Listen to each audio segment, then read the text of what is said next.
Congratulations, आप सबको बधाई। और जो लोग भी डेमोक्रेसी में मानते हैं या उस पर विश्वास करते हैं, उनके लिए बहुत सारी शुभकामनाएं।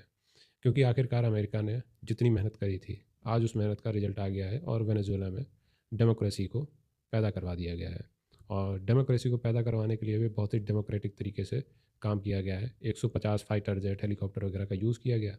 और वहाँ पे जो तानाशाह थे, जिसको कि इलेक्ट नहीं किया गया था, सेलेक्ट किया गया था वहाँ की जनता के द्वारा, उसको वहाँ से देर रात में उठा के अमेरिका ले जाया जा रहा है। न्यूयॉर्क में अब उसके ऊपर नार्को टेररिज्म का केस चलाया जाएगा। और जो बाकी वेस्टर्न नेशन है, चाहे यूके हो, यूरोपियन कंट्रीज़ हो, इन्होंने भी इस हमले पे बहुत ही पैनी नज़र बना के रखी थी। मतलब डेमोक्रेसी जिससे कि मेंटेन रहे।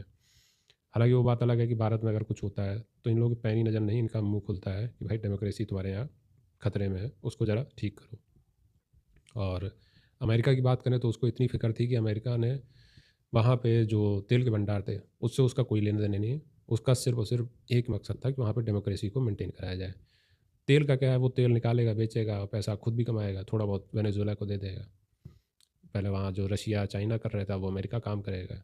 बस इतना सही उसका वो था। और अमेरिका का मेन मकसद ये भी था कि वहाँ से नार्को टेररिज्म हो रहा था।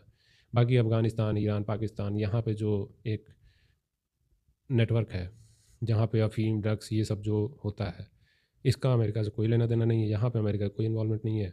और अमेरिका जानते हो कितना साफ सुरक्षित देश है, चाहे कम्बोडिया हो, थाईलैंड हो, यहाँ पे भी जितना नार्को टेररिज्म होता है उसका अमेरिका से कोई लेना देना नहीं।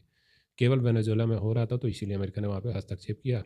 और डेमोक्रेसी के लिए अमेरिका इतना तत्पर है कि उसने भारत के बगल जो एक देश है तानाशाह, बांग्लादेश, जहाँ पे शेख हसीना पहले तानाशाही कर रही थी, उसको हटा के Mohammad Yunus, Nobel prize winner है, क्रेडिबिलिटी पे शक मत करना, उसको बैठाया। और जब से वो आया है उसने जो डेमोक्रेसी लाई है बांग्लादेश में, मतलब माइनॉरिटीज़ का तो निपटाना शुरू कर दिया है। अभी हाल ही फिलहाल में आपने देखा हो 6-7 केस पेपर में आ चुके हैं। कई सारे केसेस तो आए भी नहीं होंगे। बाकी आग लगाना, किसी के बिजनेस को लूटना, ये सब आम बात हो चुकी है।